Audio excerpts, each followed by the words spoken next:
O Livro dos Espíritos. Parte 3ª. Capítulo 5.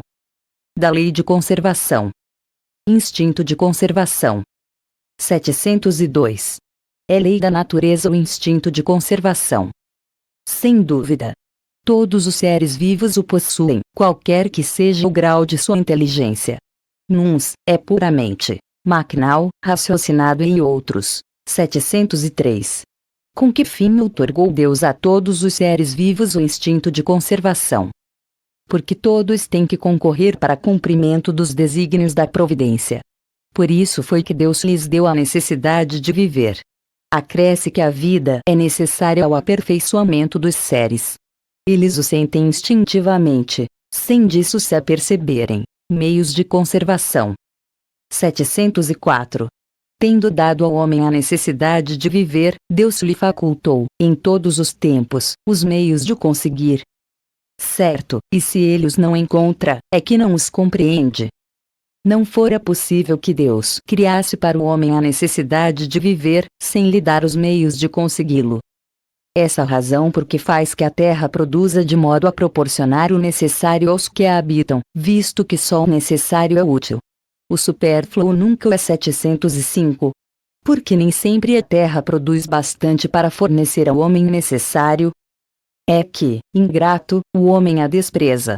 Ela, no entanto, é excelente mãe. Muitas vezes, também, ele acusa a natureza do que só é resultado da sua imperícia ou da sua imprevidência. A terra produziria sempre o necessário, se com o necessário soubesse o homem contentar-se. Se o que ela produz não lhe basta a todas as necessidades, é que ele emprega no supérfluo que poderia ser aplicado no necessário. Olha o árabe no deserto. Acha sempre de que viver, porque não cria para si necessidades factícias. Desde que haja desperdiçado a metade dos produtos em satisfazer a fantasias, que motivos tem o homem para se espantar de nada encontrar no dia seguinte e para se queixar de estar desprovido de tudo, quando chegam os dias de penúria? Em verdade vos digo, imprevidente não é a natureza, é o homem, que não sabe regrar o seu viver. 706. Por bens da terra unicamente se devem entender os produtos do solo. O solo é a fonte primordial de onde dimanam todos os outros recursos, pois que, em definitivo, estes recursos são simples transformações dos produtos do solo. Por bens da terra se deve, pois, entender tudo de que o homem pode gozar neste mundo. 707. É frequente a certos indivíduos faltarem os meios de subsistência, ainda quando os cerca a abundância. A que se deve atribuir isso? Ao egoísmo dos homens, que nem sempre fazem o que lhes cumpre. Depois e as mais das vezes, devem-no a si mesmos. Buscai e achareis. Estas palavras não querem dizer que, para achar o que deseje, basta que o homem olhe para a terra, mas que lhe é preciso procurá-lo, não com indolência, e sim com ardor e perseverança, sem desanimar ante os obstáculos, que muito a miúde são simples meios de que se utiliza a providência, para lhe experimentar a constância, a paciência e a firmeza. Se é certo que a civilização multiplica as necessidades, também o é que multiplica as fontes de trabalho e os meios de viver. Forçoso, porém, é convir em que, a tal respeito, muito ainda lhe resta por fazer. Quando ela houver concluído a sua obra, ninguém deverá haver que possa queixar-se de lhe faltar o necessário, a não ser por sua própria culpa. A desgraça, para muitos, provém de enveredarem por uma senda diversa da que a natureza lhes traça. É então que lhes falece a inteligência para o bom êxito. Para todos há lugar ao sol, mas com a condição de que cada um ocupe o seu e não o dos outros. A natureza não pode ser responsável pelos defeitos da organização social, nem pelas consequências da ambição e do amor próprio. Fora preciso, entretanto, ser-se cego, para se não reconhecer o progresso que, por esse lado, tem feito os povos mais adiantados. Graças aos louváveis esforços que, juntas, a filantropia e a ciência não cessam de despender para melhorar a condição material dos homens e malgrado ao crescimento incessante das populações, a insuficiência da produção se acha atenuada, pelo menos em grande parte, e os anos mais calamitosos do presente não se podem de modo algum comparar aos de outrora. A higiene pública, elemento tão essencial da força e da saúde, a higiene pública, que nossos pais não conheceram, é objeto de esclarecida solicitude. O infortúnio e o sofrimento encontram onde se refugiem. Por toda parte a ciência contribui para crescer o bem-estar. Se há dizer que já se haja chegado à perfeição. Oh! Não, certamente. Mas, o que já se fez deixa prever o que, com perseverança, se logrará conseguir, se o homem se mostrar bastante avisado para procurar a sua felicidade nas coisas positivas e sérias e não em utopias que o levam a recuar em vez de fazê-lo avançar. 708. Não há situações em as quais os meios de subsistência de maneira alguma dependem da vontade do homem, sendo-lhe a privação do de que mais imperiosamente necessita uma consequência da força mesma das coisas. É isso uma prova, muitas vezes cruel, que lhe compete sofrer e a qual sabia ele de antemão que viria a estar exposto. Seu mérito então consiste em submeter-se à vontade de Deus, desde que a sua inteligência nenhum meio lhe faculta de sair da dificuldade. Se a morte vier colhê-lo, cumpre-lhe recebê-la sem murmurar, ponderando que a hora da verdadeira libertação soou e que o desespero no derradeiro momento pode ocasionar-lhe a perda do fruto de toda a sua resignação. 709. Terão cometido crimes que, em certas situações críticas, se viram na contingência de sacrificar seus semelhantes, para matar a fome. Se houve crime, não teveste a atenuá-lo a necessidade de viver, que resulta do instinto de conservação. Já respondi, quando disse que há mais merecimento em sofrer todas as provações da vida com coragem e abnegação. Em tal caso, há homicídio e crime de lesa natureza, falta que é duplamente punida. 710. Nos mundos de mais apurada organização, têm os seres vivos necessidade de alimentar-se. Tem, mas seus alimentos estão em relação com a sua natureza. Tais alimentos não seriam bastante substanciosos para os vossos estômagos grosseiros, assim como os deles não poderiam digerir os vossos alimentos gozo dos bens terrenos.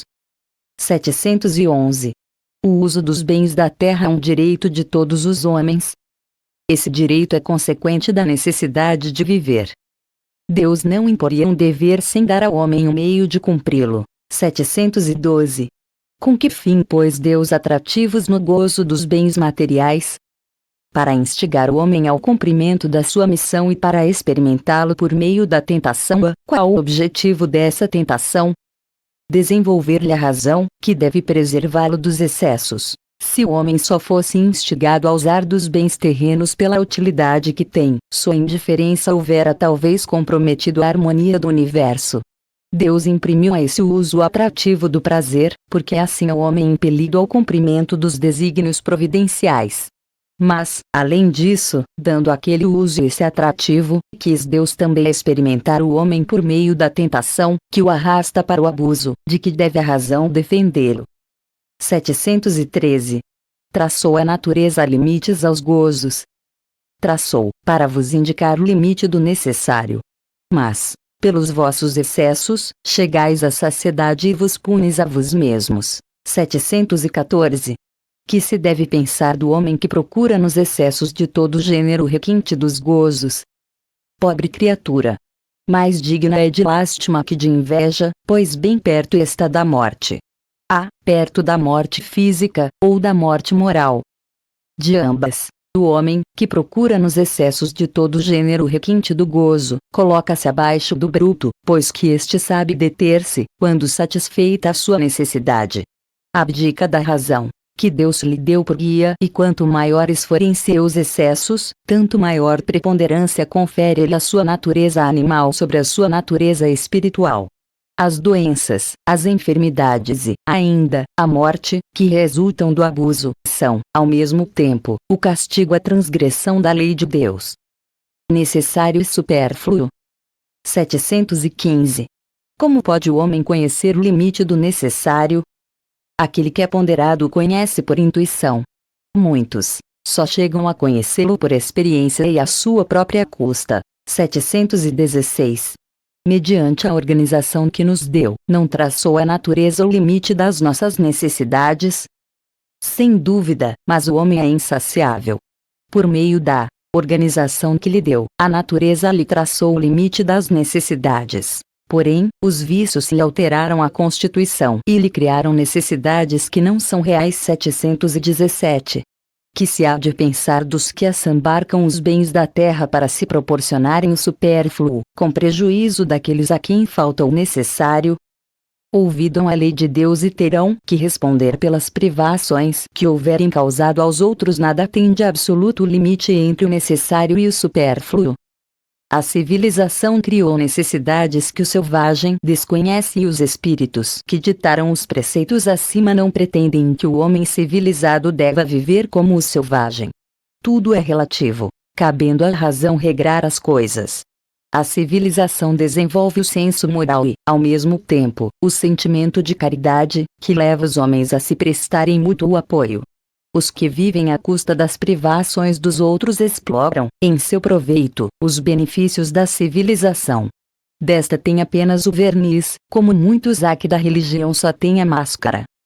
Privações voluntárias. Mortificações. 718. A lei de conservação obriga o homem a prover às necessidades do corpo. Sim, porque, sem força e saúde, impossível é o trabalho. 719. Merece censura o homem, por procurar o bem-estar? É natural o desejo do bem-estar. Deus só proíbe o abuso, por ser contrário à conservação. Ele não condena a procura do bem-estar, desde que não seja conseguido à custa de outrem e não venha a diminuir-vos nem as forças físicas, nem as forças morais. 720.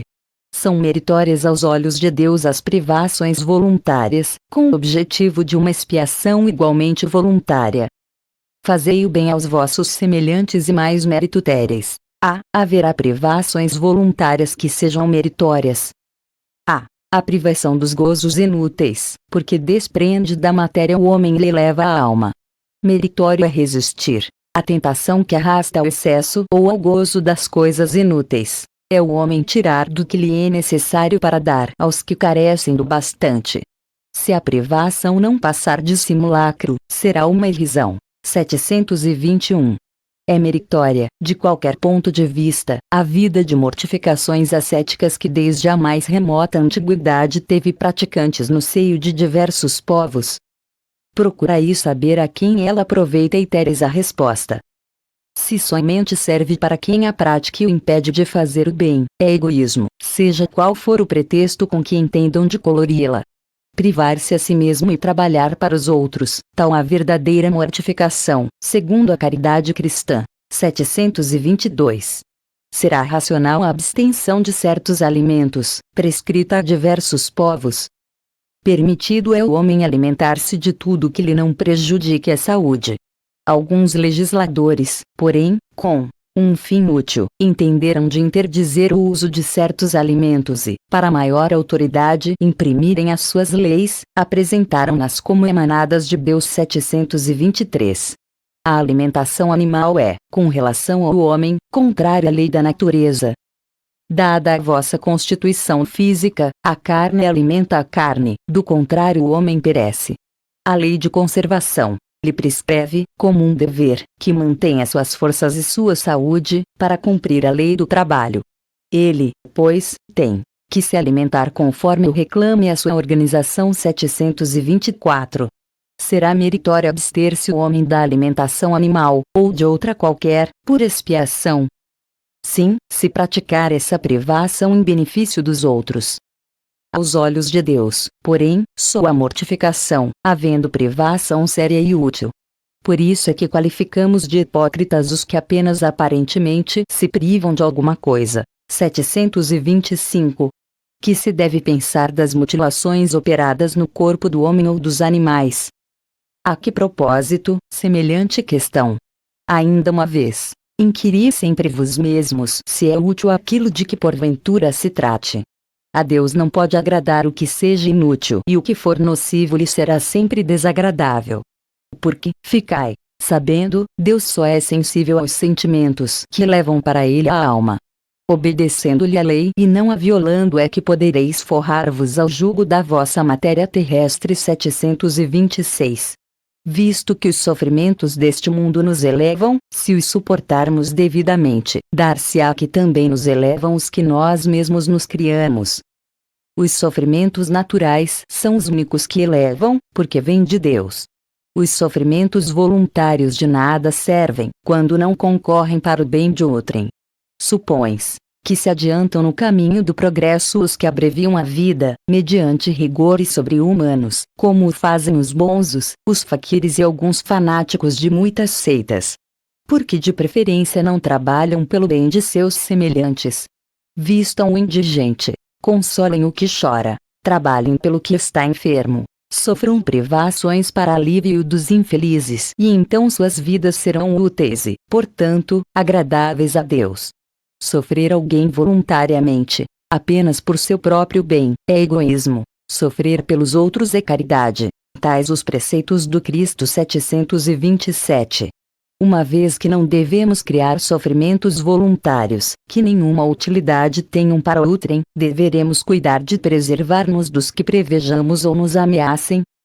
Contra os perigos e os sofrimentos é que o instinto de conservação foi dado a todos os seres.